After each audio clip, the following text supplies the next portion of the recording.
खुलुमबाय एसएम निउसनि रादाबखौ फरायदों आं देबिका बर'आ उदालगुरि जिल्ला मासबादनि सिङाव थानाय जिंगाबिल दालाइ दुलाराय बर' फरायसा आफादा खुंगा 5थि बोसोरारि जथुमाखौ जावलिया सेन्टारनि मावखुलिनि गेलेग्रा फोथाराव साननैनि हाबाफारि लाना खुंफुंबाय।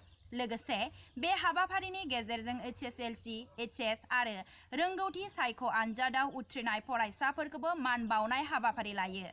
बे हाबाफारियाव गाहाय आलासि महरै बाहागो लायो उदालगुरि जिल्ला दुलाराय बर' फरायसा आफादनि आफादगिरि मुस्रि आनन्द दैमारी आरो उदालगुरि जिल्ला आइजो अनसाय आफादनि आफादगिरि मुस्रिमा रैसुमै दैमारी।